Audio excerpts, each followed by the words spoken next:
Bonjour, je suis le docteur Éric Malbos, médecin psychiatre, chercheur et designer 3D.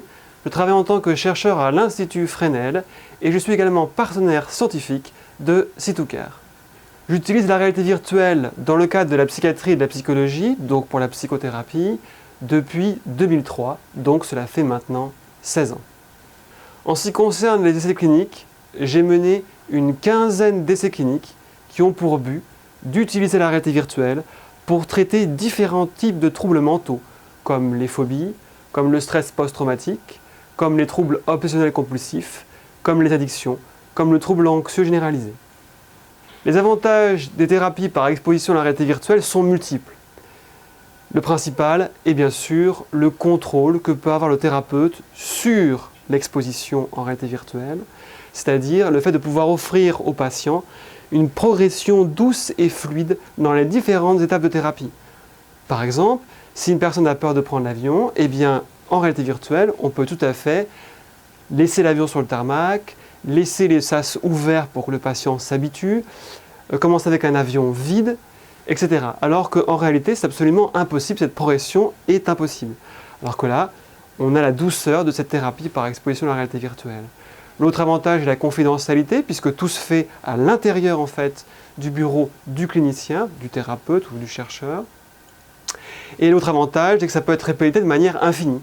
Si certains patients, par exemple, ont peur de conduire sur les ponts, eh bien, on peut répéter le passage du pont une quinzaine de fois au cours de la même séance. Et cette répétition, comme n'importe quel apprentissage, permet d'avoir un haut niveau d'efficacité.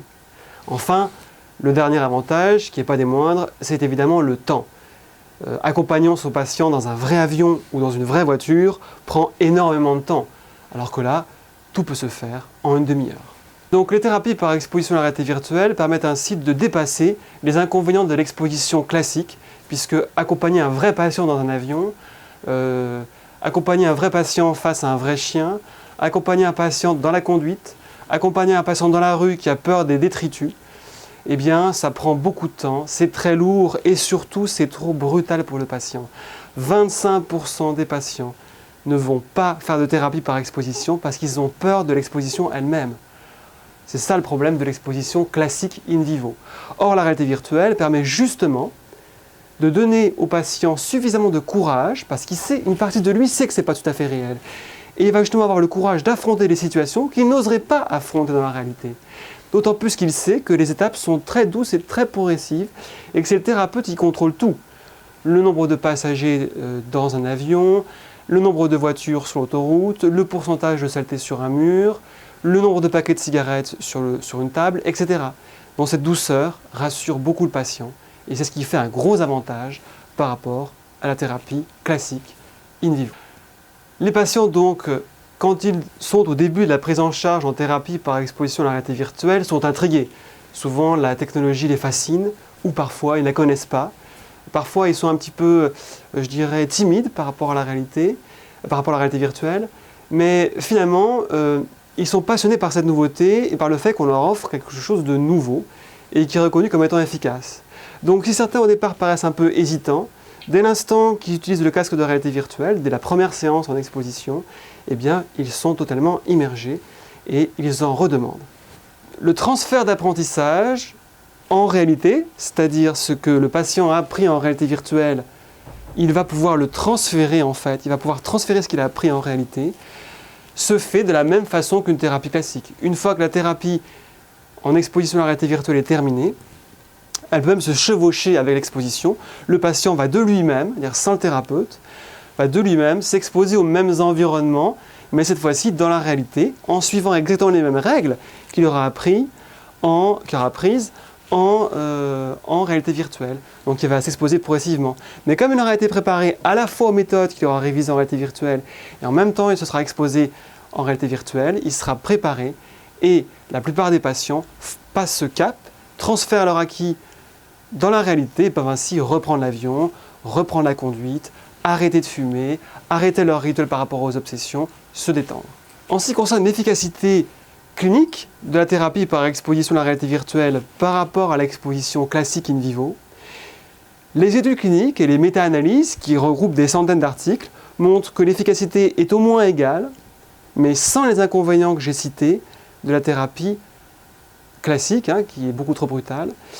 Et certaines études montrent qu'il y a même un effet supérieur, donc un effet clinique, un effet thérapeutique, supérieur de la thérapie par exposition à la réalité virtuelle par rapport à la thérapie classique. Et enfin, il ne faut pas oublier également que certaines études, comme celle de Garcia Palacios, démontrent qu'il y a un niveau de motivation supérieur, c'est-à-dire que les patients sont plus motivés à faire une thérapie en exposition à la réalité virtuelle plutôt que de faire une thérapie classique in vivo. L'utilisation des logiciels Cytocare est-elle aisée? Beaucoup de personnes nous posent cette question, et en fait, nous avons tous un rapport différent avec l'ordinateur. Donc, Cytocare a conçu des environnements qui se veulent extrêmement accessibles. Que vous ayez des connaissances ou non dans le fonctionnement d'un ordinateur a très peu d'importance, car le déclenchement des environnements se fait en un clic de souris. Donc il suffit juste de cliquer une fois pour déclencher le logiciel et de cliquer une fois ou deux fois pour choisir l'environnement pour les phobies, pour les TOC, pour les tags, pour l'avion, etc. Donc c'est extrêmement simple et extrêmement accessible à tous. L'avenir de la réalité virtuelle dans la santé mentale est très vaste. Non seulement parce que la technologie va progresser, des casques de plus en plus immersifs, de plus en plus légers, des ordinateurs de plus en plus puissants, mais également des logiciels comme ceux proposés par Cytocare sont également de plus en plus réalistes, proposent de plus en plus de situations pour traiter de plus en plus de sujets. Donc on va à la fois avoir une évolution technologique, avec des environnements plus fluides, avec une technologie plus poussée, qui vont encore plus faire croire au patient qu'il est dans un vrai avion, dans un vrai environnement. Et d'un autre côté, on va voir la partie logicielle qui va proposer de plus en plus d'environnements pour traiter de plus en plus de pathologies.